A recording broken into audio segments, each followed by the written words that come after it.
राम राम रटरे पल में जाए कटरे, के बंधन कर्म में पल में जाए कटरे, राम राम रटरे।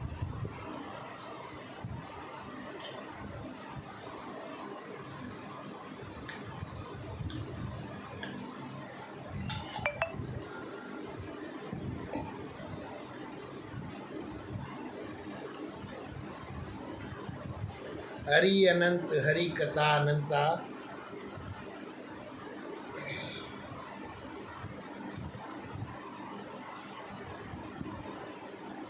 हरि अनंत कथा अनंता।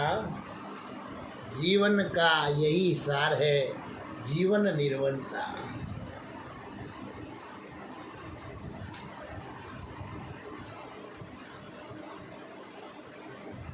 गुरुर्ब्रह्मा गुरुर्विष्णु गुरुर्देवो महेश्वर, गुरुर्साक्षात् परम ब्रह्मा, तस्मै श्री गुरुवे नमः। ध्यानमूलं गुरुर्मूर्ति, पूजामूलं गुरुरपदं, मंत्रमूलं गुरुर्वाक्यं, मोक्षमूलं गुरु। श्री गुरु पदयुगबंधके हरिचरणाचितदार, श्री हरिवंश पुराण कथा कौमती अनुसार। प्राणिन को फल दे तजो पाप पुण्य अनुसार, उनकी कथा अनुपये मुद मंगल दाता, मुद मंगल दाता। बोलिए हरिवंश पुराण की जय, बोलिए श्री कृष्ण भगवान की जय, बोलिए विष्णु भगवान की जय। श्री हरिवंश पुराण कथा विष्णु पर्व 82वां अध्याय, षष्ठ पूर्ववासी असुरों का संक्षिप्त परिचय, उन्हें ब्रह्मा और भगवान शिव का वरदान।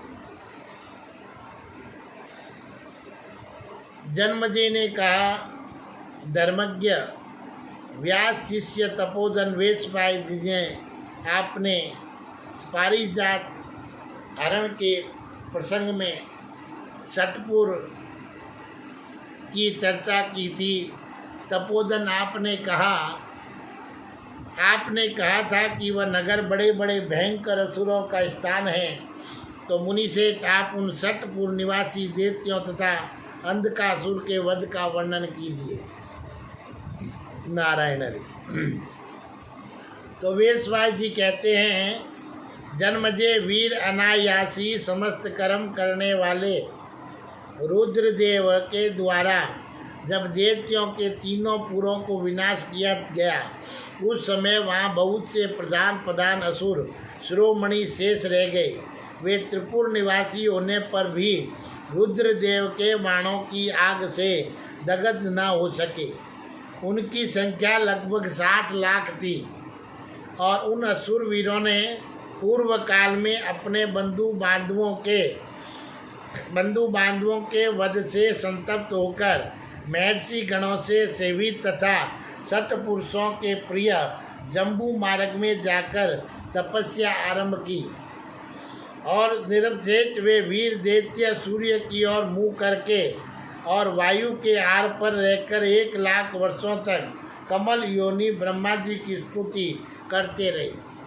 अब ये ऐसे राक्षस तपस्या करते हैं तो भगवान के पलड़े में तो दोनों बराबर है, देव और राक्षस, क्योंकि उनके तो तरफ भक्ति करे वही फल पाए, है ना।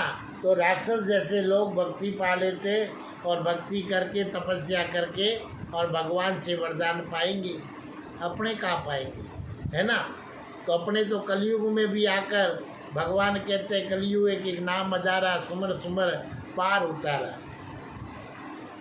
आज कथा के लगभग 80 दिन होने जा रहे हैं। दूसरा प्राण का चरण शुरू हो गया है और उसी चरण में अभी तक केवल 28-30 सब्सक्राइब हुए हैं। अपने हाथों से एक भगवान के नाम को तो आगे प्रदान करना है ना।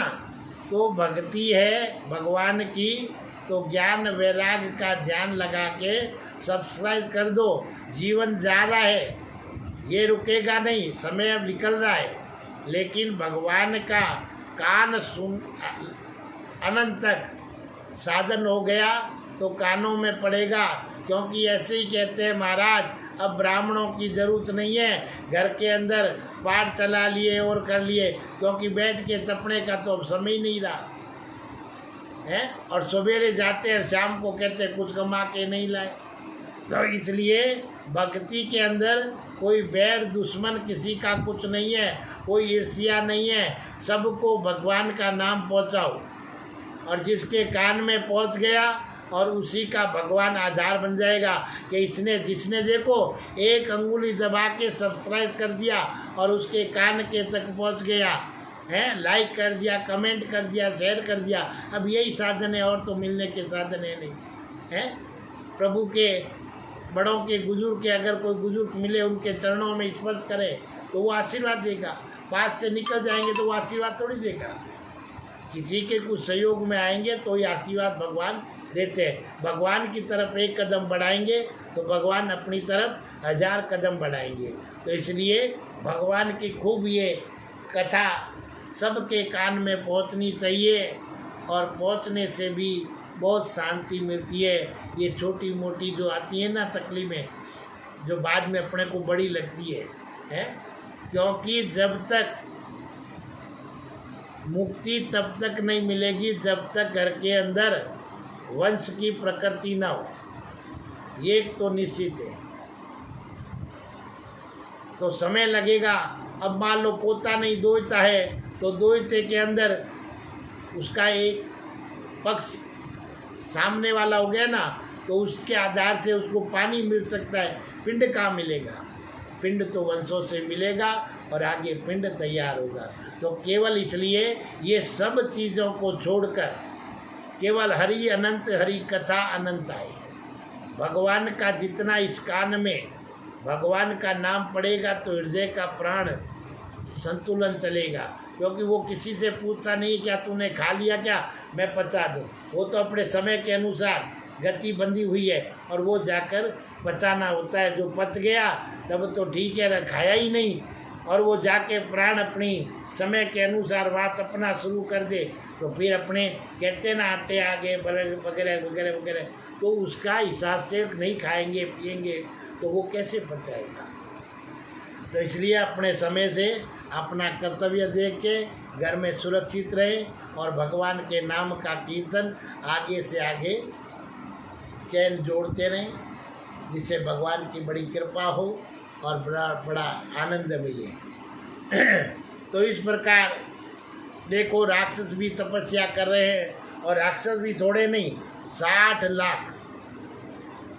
अभी गर्मी चल रही है, कभी कभी लाइटों में वो मच्छर आते हैं ना रात को, पंखुड़ी वाले हैं, इतने हो जाते हैं कि अपनी हालत मुश्किल हो जाती है।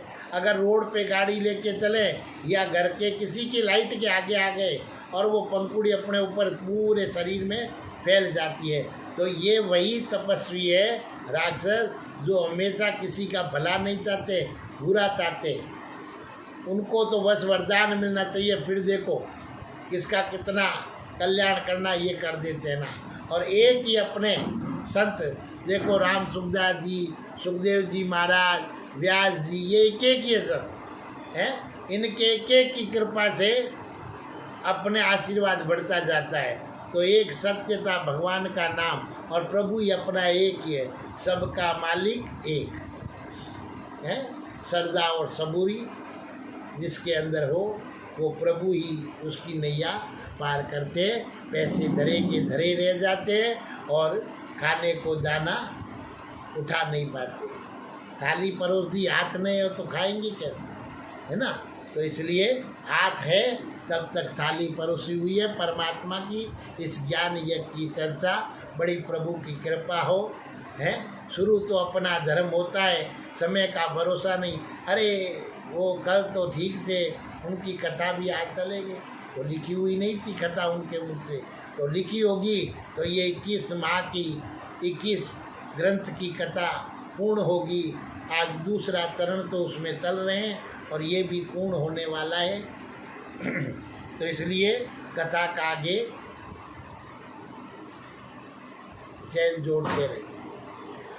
तो इस प्रकार 60 लाख संख्या थी और वे तपस्या करके ब्रह्मा जी की स्तुति करते रहे।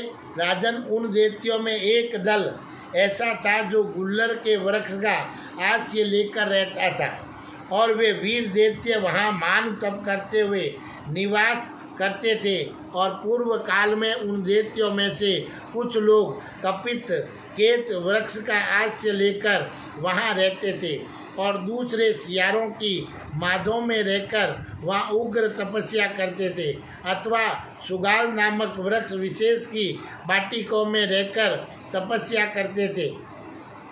पूर्व नंदन कुछ असुर कुमार वट वृक्ष की जड़ में रहते और कुछ उस वृक्ष पर चढ़कर परम ब्रह्मा का चिंतन करते हुए तपस्या करते थे।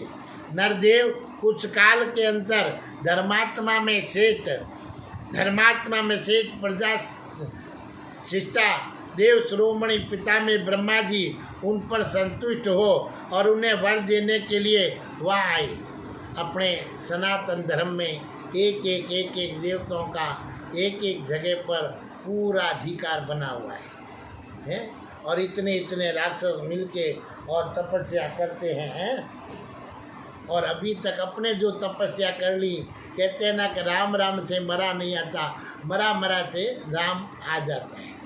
तो इस प्रकार राजन कमल योनि ब्रह्मा ने उनसे कहा वर मांगो। तब उन्होंने भगवान त्रिनेत्रधारी रुद्र से द्वेष रखने के कारण वरदान लेने की इच्छा नहीं की और कुरुकुल को आनंद प्रदान करने वाले कुरुनंदन वे रुद्रदेव से बदला लेकर उनके द्वारा मारे गए अपने भाई बंधुओं के ऋण से उऋण होना चाहते थे। तब सर्वज्ञ ब्रह्मा जी ने उनसे कहा जो संपूर्ण जगत के कर्ता और सनरता है, उन महात्मा भगवान शंकर से बदला लेने में कौन समर्थ है।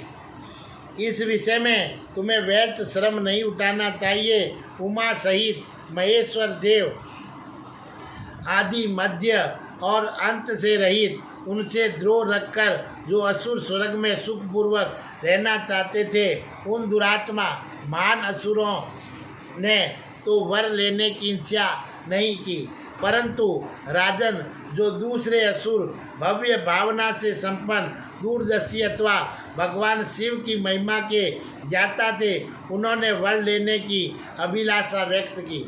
तो जिन दुरात्माओं ने वर लेने की इच्छा नहीं की, उनसे पिता में ब्रह्मा ने फिर कहा वीर असुरों, तुम भगवान रुद्र पर क्रोध प्रकट करने के सिवा दूसरा कोई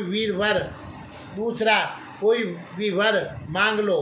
तब उन्होंने कहा विभो, हम सब देवताओं के लिए अवध्य हो। देव पृथ्वी के भीतर हमारे 6 पुर हो और प्रभु हमारे वे 6 पुर संपूर्ण मनोवांछित पदार्थों की समृद्धि से संपन्न हो और भगवान हम षटपुर में जाकर सुखपूर्वक निवास करें।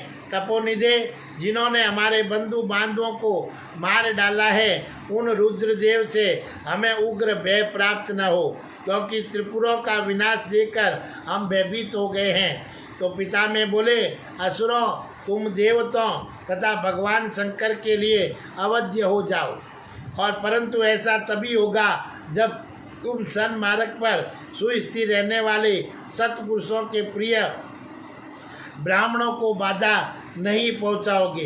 यदि मोहवंश किसी तरह ब्राह्मणों की हत्या करोगे तो नष्ट हो जाओगे, क्योंकि ब्राह्मण जगत के परम आश्रय हैं और ब्राह्मणों का अहित करने वाले पुरुषों को भगवान नारायण से डरना चाहिए।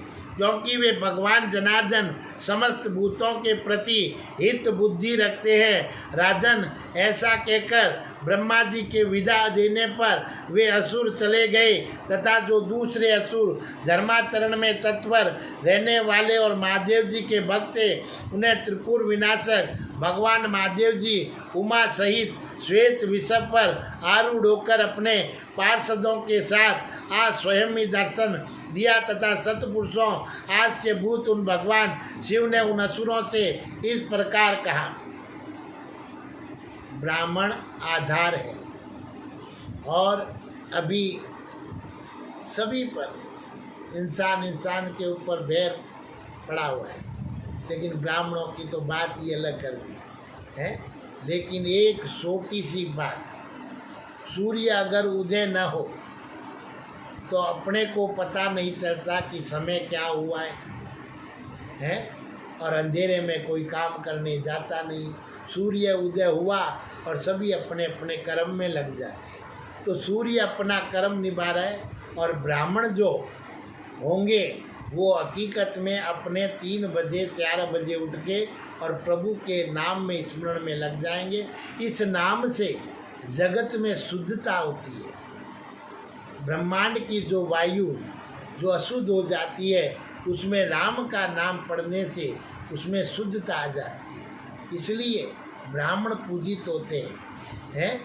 अगर वो शुद्धता न आए, अब देखो बड़े बड़े नेताओं में जो 3-4 बजे उठ रहे हैं और भगवान का नाम में ध्यान लगा रहे हैं, वो लगाएंगे नहीं, योगा दौड़ेंगे भागेंगे वो करेंगे वो, लेकिन उससे वायु शुद्ध नहीं होती। वायु शुद्ध होती है प्रभु के नाम से है। आज अपने आसपास में सभी भाई बंधु हैं, सब अपने अपने देखो किचन उठ के सवेरे प्रभु का भजन करते हैं, अपने ईश्वर का नाम लेते हैं अल्लाह 8 घड़ी नमाज पढ़ते हैं। क्यों पढ़ते हैं? वो मूर्ख है। जिनको अपने मूर्ख, अरे दूसरे की थाली में मत जाको, अपनी थाली में जाको कि हमारी थाली में कितना है उतना ही हमें मिलेगा, दूसरी थाली का थोड़ी मिलेगा है। तो इसलिए प्रभु का नाम ही अपना सनातन धर्म का ज्ञान है और नाम भी ले तो नियम से ले, उसमें त्रुटि न करें। या तो गंगा में स्नान न करें, गंगा में स्नान करेंगे तो ठंडा तो लगेगा, चाहे तुम बड़ी गर्मी में जाओ और चाहे बड़ी सर्दी में जाओ। और आगे बद्रीनाथ और में तो ऐसे ऐसे कुंड है जो 24 घंटे गर्म रहते हैं, उसमें भी अगर आप ठंड में गर्मी में नहाओगे तो अंदर घुसोगे तभी आपको पता चलेगा कि अंदर का स्वाद क्या है। तो इसलिए भगवान की जो क्रिया बनाई हुई है उसी को चलने दें। तो सनातन धर्म के कलयुग में प्रभु के तो है ही है, प्रभु ने तो कह दिया कि मुझे चलाना है, तुम्हारे आपके हमारे कहने से संसार नहीं चलता है। संसार चलता है परमपिता परमात्मा, जिसके घर में पिता होता है उसी से घर चलता है। अगर पिता डगमगा जाए तो फिर घर क्या सारा खेल डगमगा जाए।